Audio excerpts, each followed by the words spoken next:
Dear parents, this is my first online video to you. I'm trying sort of stepping into a new way of communicating with you as opposed to a written letter. And I'm focusing on internet safety, and so I think this is a really good way to show the things that can support you and give you a clear idea of what the threats are out there for our children. So with the rise of the internet and the online world, which has been nothing short of exponential, for your children it's part and parcel of growing up, and there's no way of getting away from that, whether we like it or not. And at Aslan School we believe obviously that we have to embrace its potential for learning, in much the way that I'm embracing this now to communicate with you through Seesaw.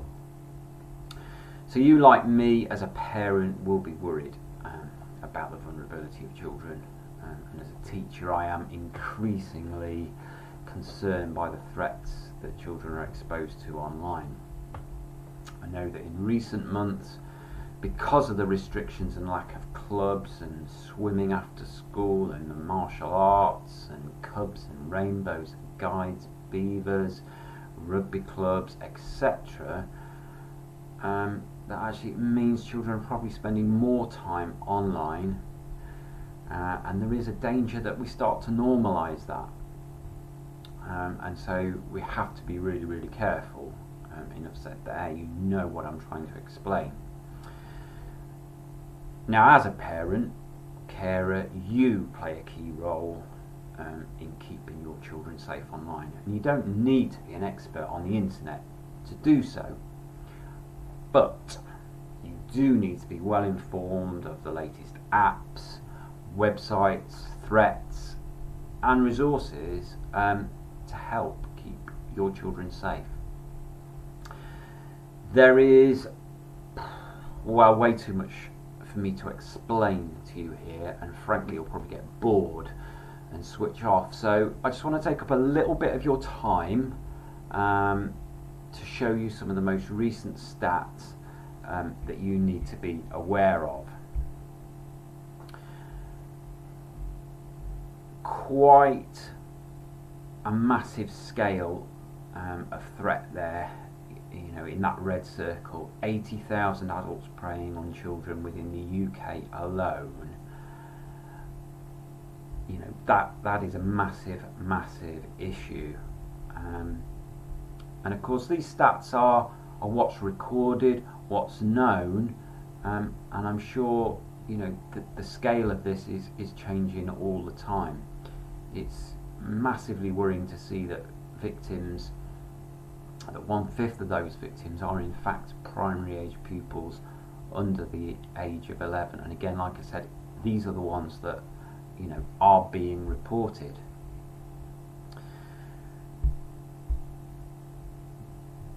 Now, the good news is there is a whole wealth of resources out there.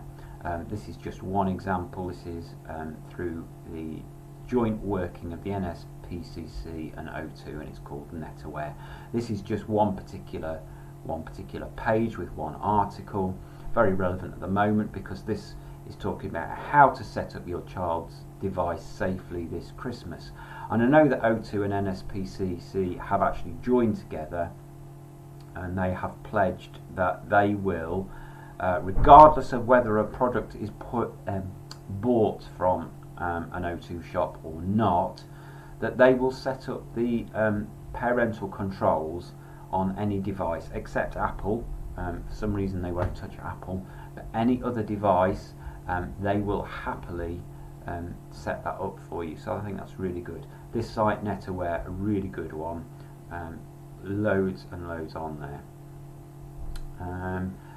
So Mr. Langdon has put together a wealth of resources.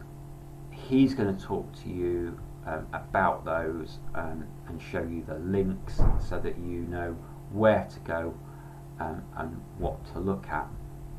I hope that this is as useful as coming into school for an after school workshop for parents.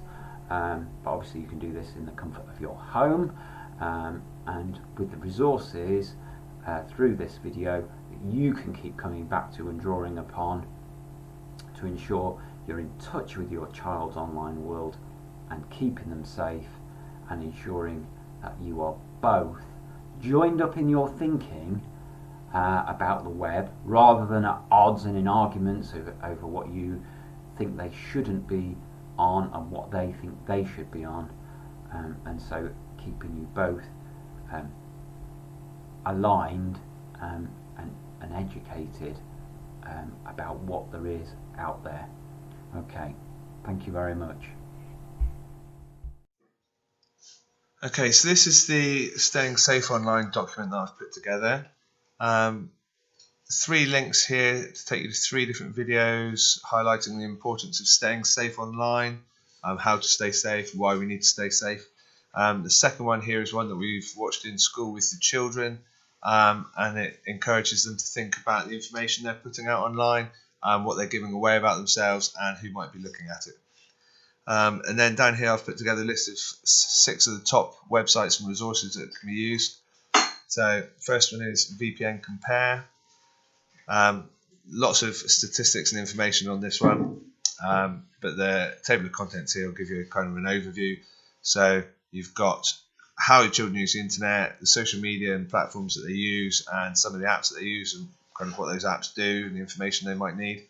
And then some of the risks children face, such as grooming, cyberbullying, sexting, etc. And then down here, how parents can keep their children safe. And that's all tied up at the end in this nice little easy to understand infographic. Okay, so that's number 1. Number 2 is the Southwest Grid for Learning website. On here you have social media checklists, which are really good. So if you're not sure how some of the apps and websites that your children are using work, you can look at these checklists, and they will tell you how to limit what you see, how to set your connection to private, how to report problems, how to set controls, all that sort of thing. A complete overview. And you can see that they've got them for Facebook, Twitter, Instagram, Snapchat, and the one that we just looked at was for TikTok. Also on the Southwest Grid for Learning website, you have this online safety podcast where you can listen to the experts talk about different areas of online safety. You can listen to them here on this website or through Spotify. And then there's online safety guidance for parents and a way to ensure that your passwords are nice and safe so that they cannot be hacked. Next, we've got ChildNet website. On the ChildNet website, this is what I like about this one, it's the family agreement. If you're struggling to get your children to agree to certain hours or certain amounts of time online, then maybe as a family you could create a family agreement where you all sign up and set your rules on here. As part of this website as well, if you go back to resources, you can see there's a whole host of things on here. An important one here is, in my mind, is keeping under 5 safe. Lots of under 5s have access to the internet, and we often think that they're just cracking on doing what they're doing and they don't need to be quite as safe, but that's a nice little area to have a look at there. There's your family agreement, and you can see lots of extra information. Okay, Think You Know.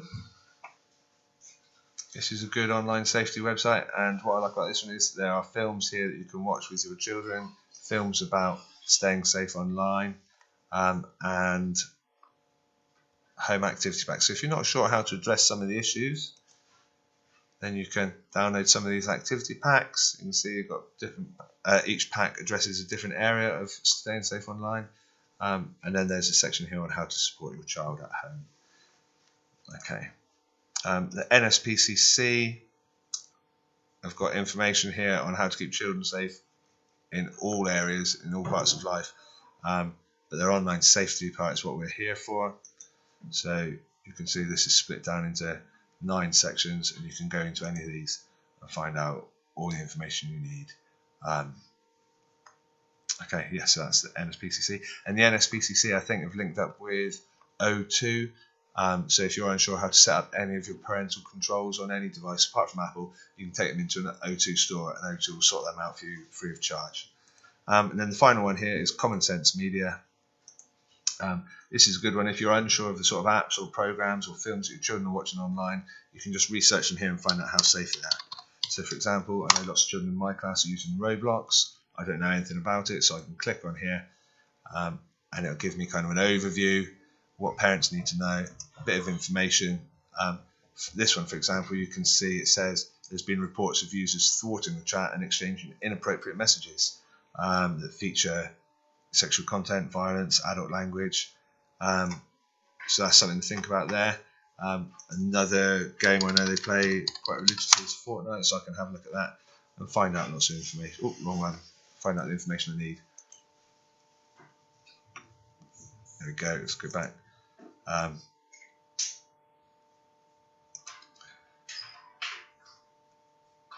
Okay, so here I can find out all the information I want about Fortnite. Again, there's my overview.